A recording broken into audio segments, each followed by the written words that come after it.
नमस्कार, इन्फो दुनियामध्ये तुमचं स्वागत आहे. आज आपण बघणार आहोत झिरोधा ॲपमधून IPOला कसं अप्लाय करायचं. तर तुम्हाला खाली इथे झिरोधा ॲप ओपन केल्या बीड्स असा ऑप्शन दिसत असेल, त्या बीड्स या ऑप्शनवरती क्लिक करायचं आहे.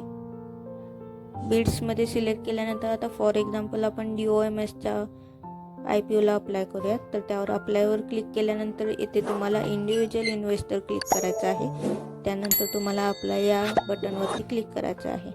इथे तुम्हाला त्याची सगळी इन्फॉर्मेशन दिसून येईल. इथे पहिल्यांदा तुम्हाला तुमचा गुगल पे, फोनपे जे तुम्ही पेमेंट ॲप वापरता त्याचं UPI ID इथे तुम्हाला पेस्ट करायची आहे.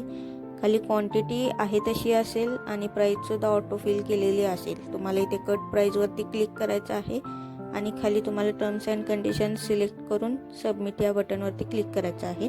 तुम्हाला खाली ती अमाऊंट पेएबल किती आहे हे सुद्धा दिसून येईल. इथे DOMSची 14,220 अमाऊंट आहे. त्यानंतर तुम्हाला सक्सेसफुलचा मेसेज दिसेल.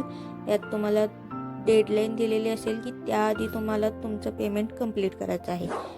सो यानंतर तुम्ही तुमचे ज्या पेमेंट ॲपचे UPI रजिस्टर केलेलं आहात ते ॲप ओपन करायचे आहे.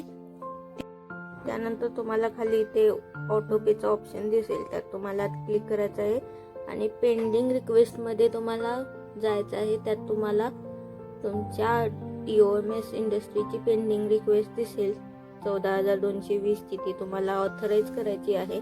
ऑथराईज केल्यानंतर तुम्हाला तुमची बँक सिलेक्ट करून एंटर UPI पिन करायचं आहे. पिन एंटर केल्यानंतर तुमचं पेमेंट सक्सेसफुल होईल आणि तुमचं पेमेंट सक्सेसफुल झाल्यानंतर तुमचं सक्सेसफुली IPOला अप्लाय करून झालेलं असेल.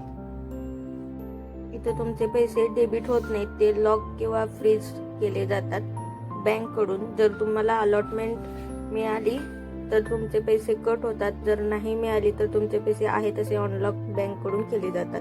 Thanks for watching. Please subscribe.